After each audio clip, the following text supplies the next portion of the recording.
Good afternoon, everyone, and welcome to our webinar on tools for implementing a comprehensive safety training program. I'm Stuart Mader, and I lead the Public Transportation Agency Safety Plans, or PTASP Technical Assistance Center within FTA's Office of Transit Safety and Oversight. We're also joined today by Andrew Lofton, a contractor supporting FTA's PTASP Technical Assistance Center, as well as some distinguished industry speakers. Throughout the webinar, we invite you to type your questions into the Q&A box. FTA will review these questions as the webinar progresses, and we will address your questions during the Q&A session toward the end of our presentation. And just a quick technical note, we've had a minor technical issue with our Zoom platform today, and that means you won't see us video of our speakers on camera, but you will see photos of our speakers in the presentation, and you'll see our slides as well. So just a minor change for today. Our goal for today's webinar is to review existing PTASP requirements for a comprehensive safety training program and identify ways that agencies can meet these requirements for a comprehensive safety training program. And we hope you'll take the opportunity to add your voice to today's discussion by participating in our polls and entering your questions for our panelists to address. And with that, I'll turn it over to Andy. Thanks so much, Stuart, and welcome everyone. During today's webinar, what we're going to do is provide an overview of the existing PTASP regulation requirements for a comprehensive safety training program. We're also going to discuss some federal resources that are available to the transit industry for safety training. Importantly, we're going to hear from a couple industry speakers. And finally, the way we end all of our PTASP TAC webinars is we've saved some time for a participant Q&A session. And Stuart, I'll hand it back to you to talk about the NPRM. Thanks, Andy. Just a note before we begin, as you're likely aware, FTA published a Notice of Proposed Rulemaking in the Federal Register on April 26, 2023, with proposed changes to the PTASP regulation. Today's presentation and webinar will not cover the Notice of Proposed Rulemaking or any proposed requirements. It will only cover existing PTASP requirements as of the date of today's webinar. On the NPRM, FTA certainly encourages interested parties to review the NPRM and submit your comments. The comment period is open until June 26th of 2023. And you can visit the address on screen, federalregister.gov/D/2023-08777. Again, that's federalregister.gov/D/2023-08777 to access the webinar. And we certainly encourage you to submit your comments on that through the rulemaking docket. Tips for submitting effective comments. This is a set of guidelines published by regulations.gov, and it offers some excellent tips to help the public and stakeholders submit comments that have an impact and that help policymakers in federal agencies improve regulations. And these link to the tips for submitting effective comments is also available on the comment submission page for the PTASP NPRM. So we encourage you to take a look at that if you find it helpful. I do need to offer a disclaimer that that document's only intended to serve as a guide. It's not intended and shouldn't be considered legal advice. Please seek counsel from a lawyer if you do have legal questions or concerns. And again, with that, we certainly encourage you to submit your comments on the NPRM through the June 26, 2023 date by which we can accept comments. And with that, I'll turn it back over to Andy. Thanks, Stuart. Now, while the PTASP NPRM that Stuart just mentioned incorporates updates that really come from the bipartisan infrastructure law, some requirements from the bipartisan infrastructure law are self-effectuating. Now, what that means is that those requirements are applicable to transit agencies right now, today. And as it relates to training, our Section 5307 recipients that serve large urbanized areas must, first of all, add maintenance personnel to that group of personnel that are required to participate in the agency's comprehensive safety training program. That's number one. And number two, to ensure that maintenance personnel, operations personnel, and personnel directly responsible for safety complete de-escalation training. Now, during our webinar today, we're really only going to get into PTASP requirements that are in effect as of today.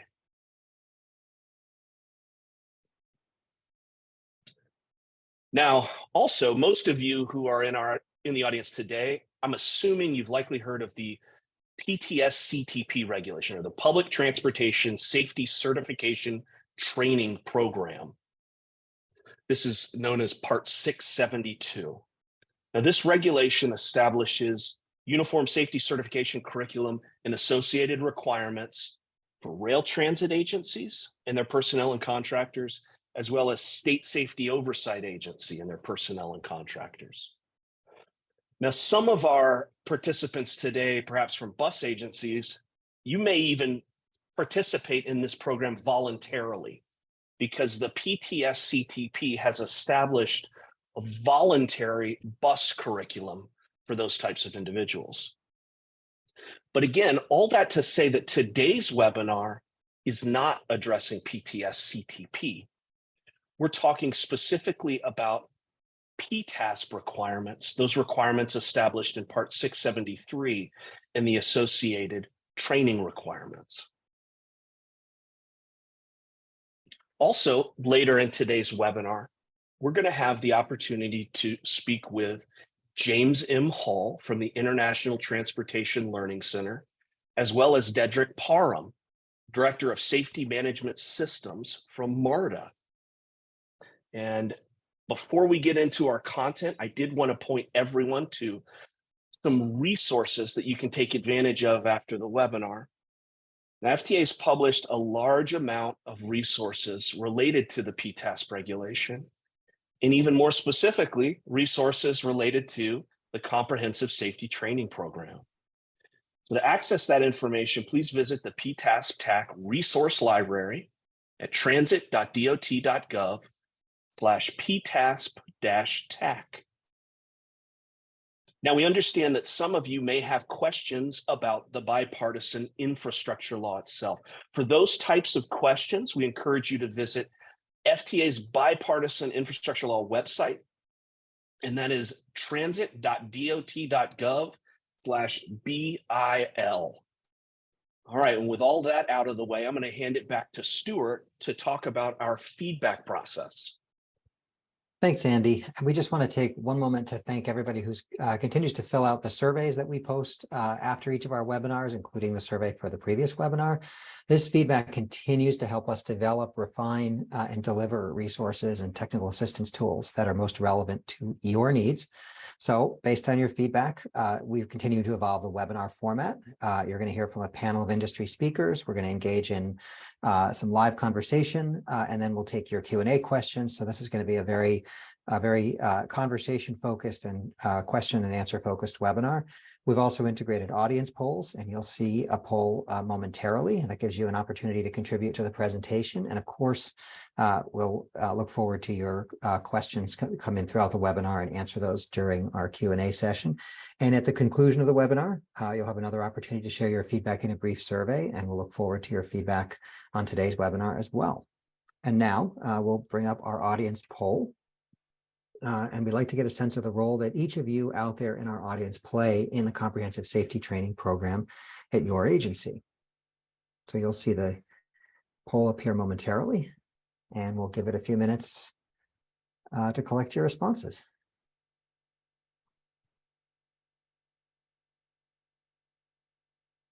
Thank you, Stuart. And as you fill that out, we're really looking to capture whether or not you actually participate in the program, or you help implement the program, or maybe both.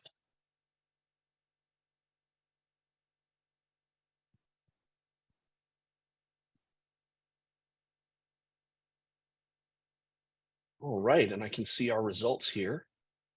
And it looks like the majority of our participants today actually participate, take the training in the Comprehensive Safety Training Program, as well as help implement the program. That's terrific. So I think today's content, the discussions that we have, will be very well suited for our audience. And let's go ahead and close those up. And I'll hand the microphone back to Stuart to start to discuss the requirements that we've covered today. Stuart? Thanks, Andy, and thanks everybody for participating in the poll. Certainly valuable to think about both sides of the training environment, what you see as a student, as a participant in training programs, and how that can inform the design of the programs, and the information and the structure and so forth. And we'll spend some time talking about that today.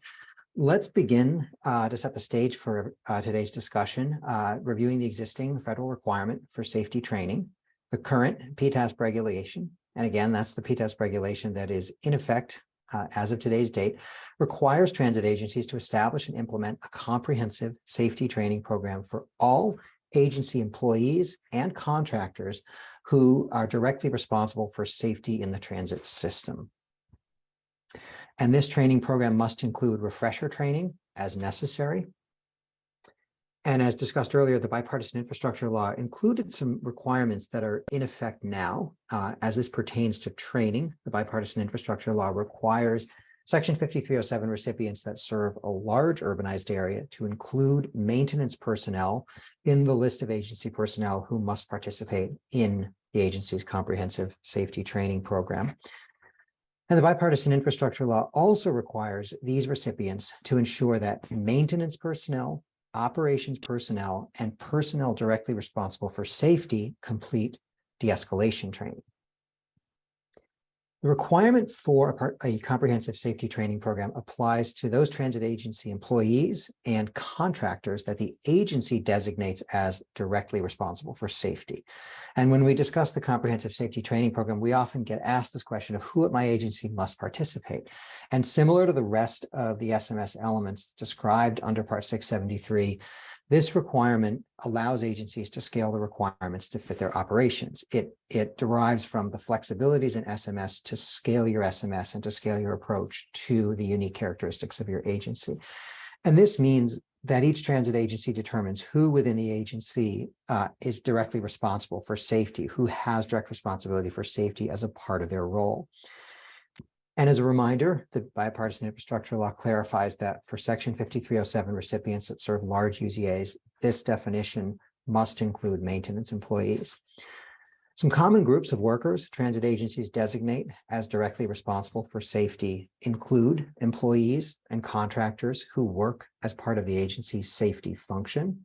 This could include safety officers, safety analysts, and then employees and contractors who work in the operations and maintenance functions of their agencies. Think of managers, supervisors, frontline employees, and think about that at the middle management level and also at the line management level as well.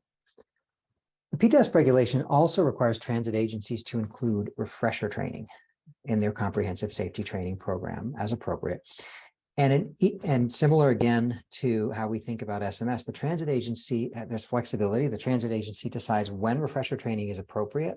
And this training helps ensure that employees and contractors are current with the agency's safety practices and procedures. And I'm going to turn it back to Andy for a moment to talk about the PTASP Technical Assistance Center. Thanks so much, Stuart. And here at FTA's PTASP Technical Assistance Center, or the TAC, we commonly receive requests for additional information about training and training-related topics. And so because of that, FTA has collected a large number of materials, posted them in the PTASP TAC resource library. And these are materials that your agency might really find helpful. It includes things like recorded webinars, fact sheets, guides, and other types of useful materials for you. Anecdotally, we've even heard through discussions on the help desk that some transit agencies have leveraged these webinar recordings to serve as a portion of training for their comprehensive safety training program. But we encourage everyone to visit the PTASP TAC resource library at transit.dot.gov/PTASP-TAC to explore these materials. They're available to you, as well as all of the other SMS-related resources that are available there. Now, in addition to that resource library and all those things you can download to help you, FTA also sponsors training opportunities with various organizations. FTA sponsors training opportunities with the Transportation Safety Institute, the TSI, the National Transit Institute, NTI, and the National Rural Transit Assistance Program, or RTAP. Now, the Transportation Safety Institute offers both in-person and online training courses that cover topics that include things like distracted driving, fatigue and sleep apnea awareness, also things like SMS and safety event investigation. We encourage folks to visit the TSI website at transportation.gov/transportation-safety-institute. And at that website, you can access a full catalog of their available courses. Also, NTI provides in-person and online training courses as well. And they offer these courses and topics that include things like assault awareness and prevention, passenger assistance, as well as topics dealing with National Transit Database reporting requirements. Anybody can visit NTI online to see their online and in-person offerings at ntionline.com. And finally, the National Rural Transit Assistance Program provides online training courses that are targeted at rural and small transit agencies, covering topics, as an example, things like defensive driving, ADA, substance abuse awareness. I encourage folks interested in the National RTAP to visit nationalrtap.org in order to get additional information. And with that, I am really excited to introduce our first industry speaker of the day, and that's James M. Hall. And James is a program manager in technical training for the International Transportation Learning Center. James is a subject matter expert on zero-emission bus technologies and infrastructure, and has more than 15 years of experience in transit and automotive industries. Having previously held jobs developing training programs for both agencies and vehicle manufacturers, he works to guide agencies as they navigate the challenge of transitioning their workforce towards operating and maintaining in zero-emission fleets. So please, everyone, help me welcome James. Thanks, Andy. It's a pleasure to be here this afternoon, everyone. Again, my name is James Hall. I am with the ITLC. The ITLC is the International Transportation Learning Center. We are a nonprofit focused on frontline workforce development. If you can jump to the next slide. Within the ITLC, we have the Transit Workforce Center, which is also another program available to agencies that's funded by the FTA. It's the first ever National Technical Assistance Center for Transit Workforce Development. And its mission is to help urban, suburban, tribal, and rural public transportation agencies and entities recruit, hire, train, and retain the diverse workforce needed now and in the future.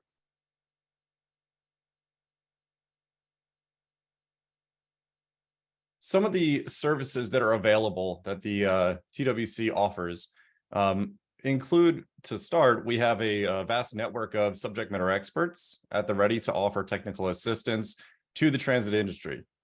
Some topic areas include zero-emission buses, charging and fueling infrastructure, railcar maintenance, bus maintenance, signals, traction power, and even elevator escalator maintenance. We offer targeted training development and delivery. In fact, we are in the process of finalizing and the piloting process for our latest course, which is BEB familiarization. This course was initially developed by the ITLC as a webinar, and at the request of the FTA, we had further refined the course into a complete instructor-led training course that will be available and made available to the entire industry.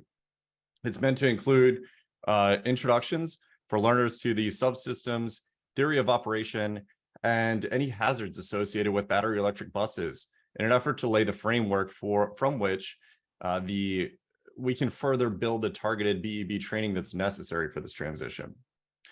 We regularly host and operate forums for peer-to-peer workforce development training.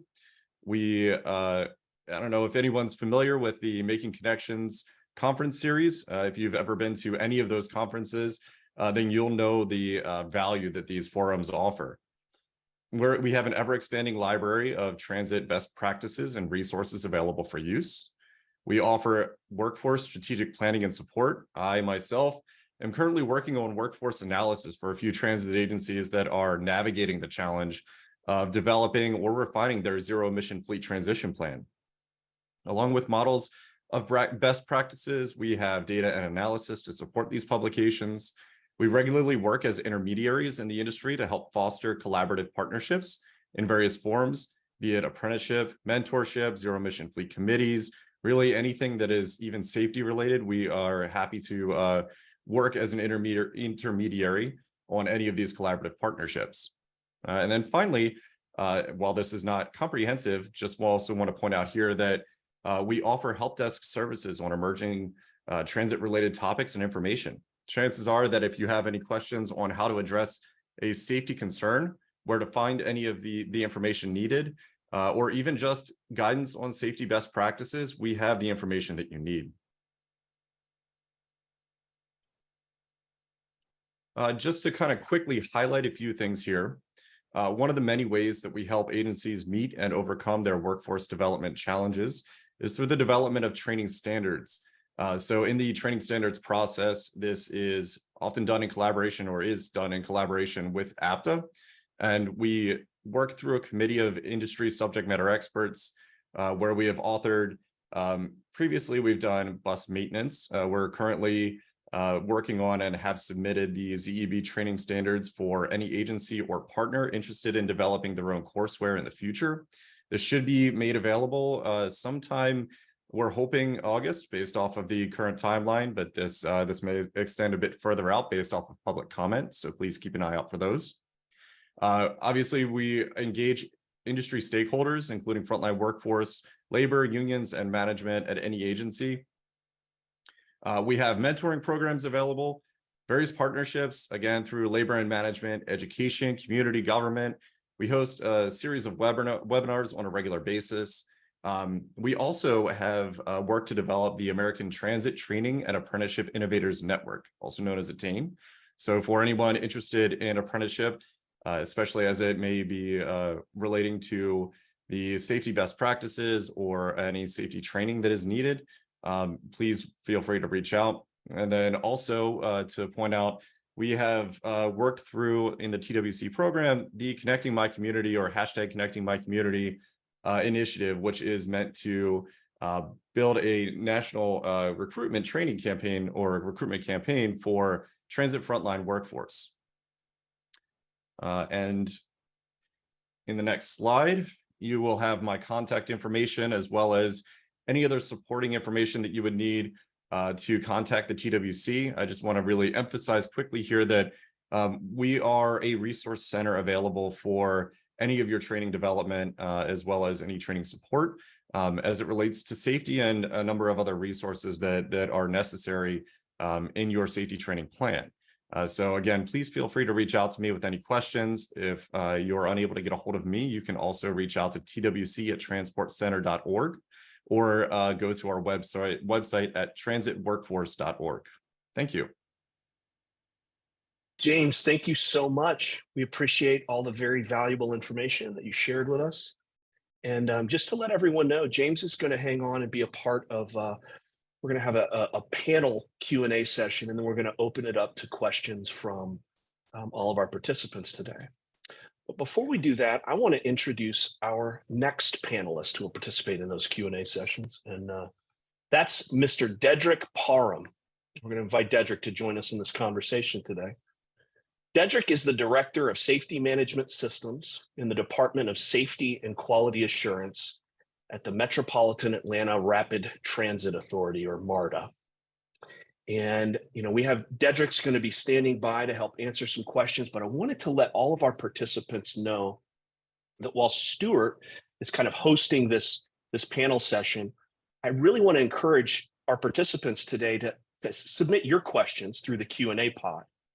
And after we get through Stuart's list of questions with our group, we're going to open it up and start to read your questions aloud to our participants. So when you submit your question to the Q&A, you might want to note if it's targeted to one of our specific panelists today.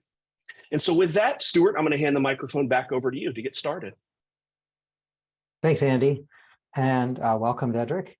And we'll begin our Q&A.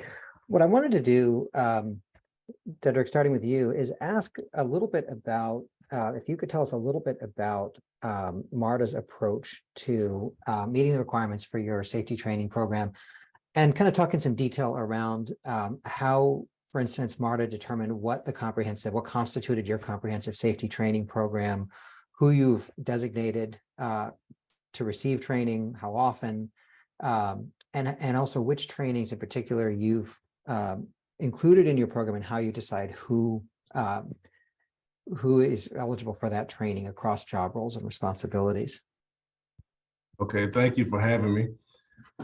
And to answer the question, the first question is who we designated to take the safety training.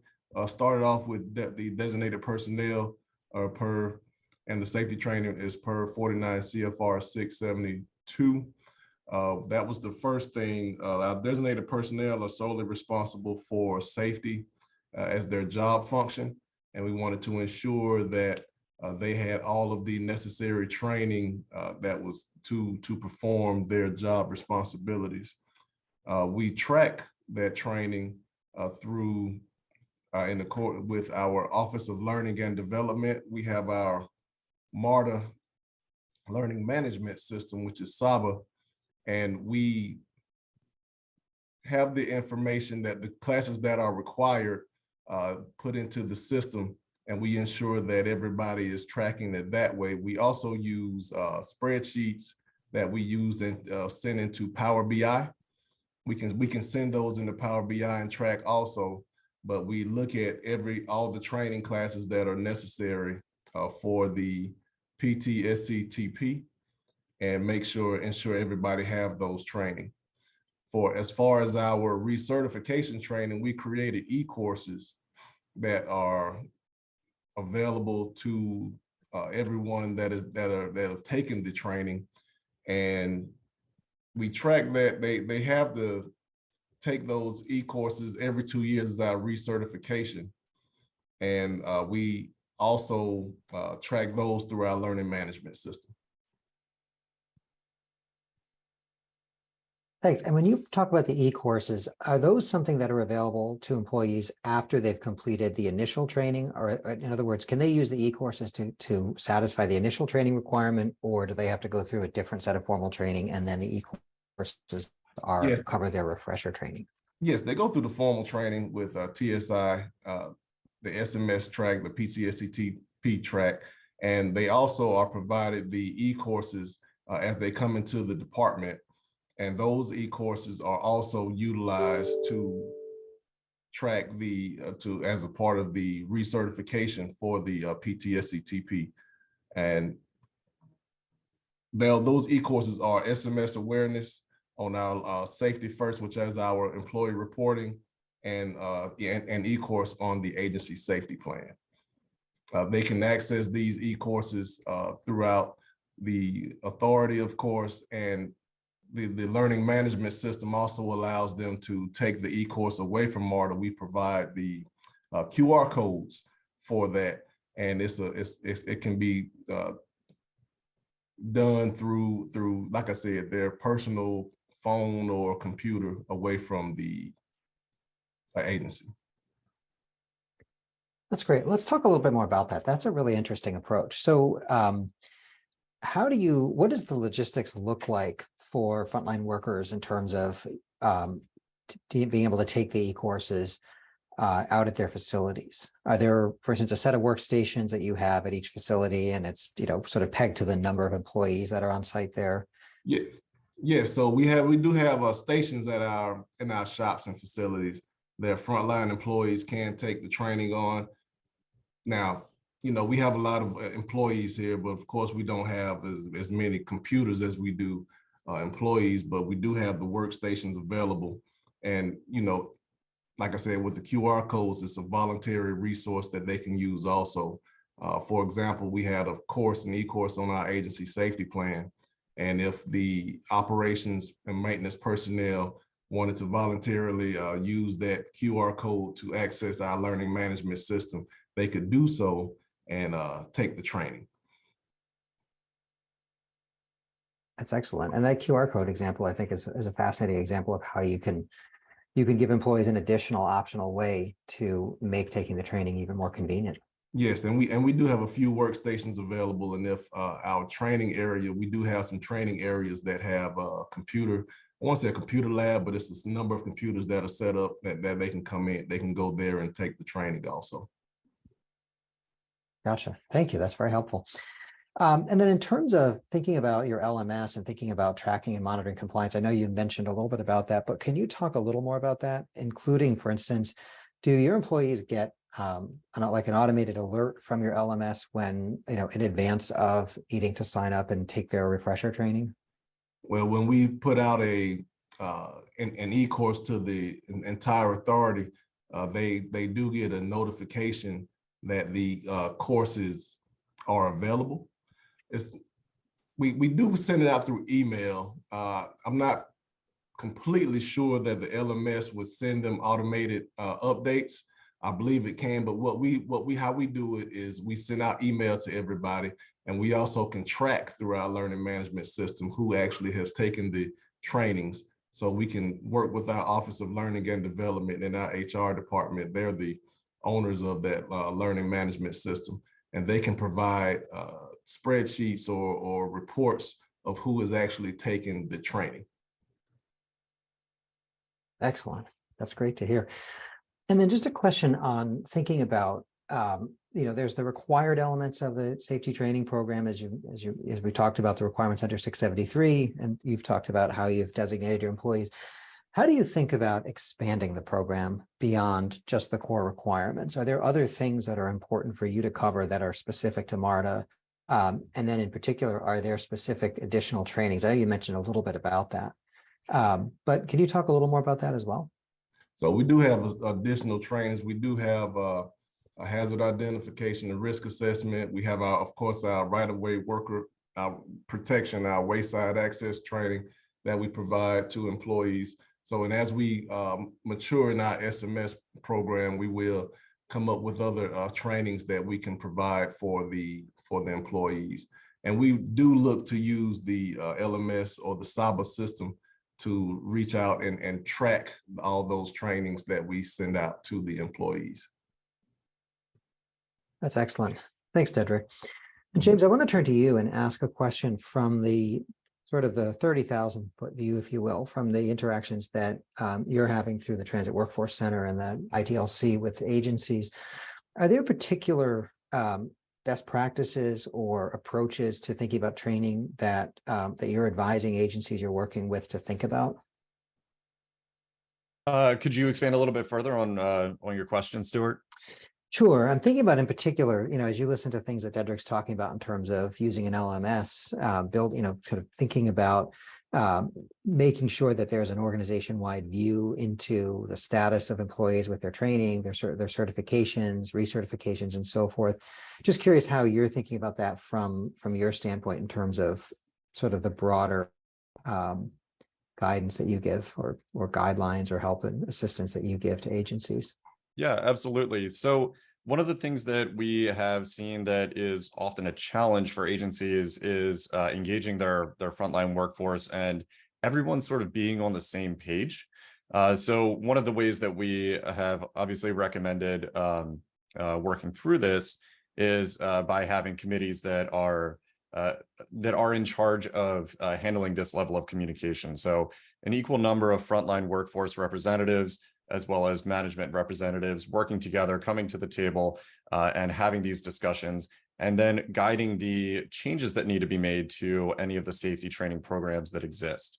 So if there are agency personnel, specifically frontline workforce, that feel that there is a gap that exists, they can report back to the management, and the management can start to work to put together a plan to address these gaps, and then vice versa as well. If there is a new technology, since we're on zero emissions at this point, if there's a new technology that's coming down the way, the management can start to work with this committee to develop a plan that is actionable, that they can continue to work towards and make sure that their workforce are ready and prepared for the integration of this new technology. That's excellent. Thanks very much, James. And I think at this point, we will get ready to transition to our broader Q&A. We've got some excellent questions coming in from the audience, and we want to bring those into the discussion as well. I'm going to bring Andy back just for a moment. I know he wants to touch on a couple of things as we get ready to, particularly around technical assistance again, just before we jump into Q&A. And that also gives us a minute just to get our questions queued up. Thank you so much, Stuart. So while we get those Q&A questions queued up for the next part of the session, I wanted to remind everyone how you can get your questions answered anytime. So FTA continues to operate its PTASP Technical Assistance Center, and including a help desk that's been stood up to assist the transit industry with handling PTASP-related questions. Okay, so that's things related to agency safety plan development, related to safety management systems, related to the PTASP training requirements that we've talked about today. Now, the PTASP TAC help desk is available by phone. If you want to talk to a human, you can call us at 1-877-827-7243. And there's a team that receives calls between 9 a.m. and 8 p.m. Monday through Friday. Now, you can also send us an email anytime at ptasp-tac@dot.gov. And I do want to put a caveat out there that the help desk, just like with our webinar today, can't answer questions related to the NPRM that has been published. So if you do have questions related to the NPRM, we urge you to follow that process that Stuart outlined earlier today and submit comments or questions to the FTA via federalregister.gov. And you can search for the specific docket number of the NPRM, which is FTA-2023-0007. That's FTA-2023-0007. And from there, you can access the docket, you can read the NPRM, and if you'd like, you can submit comments.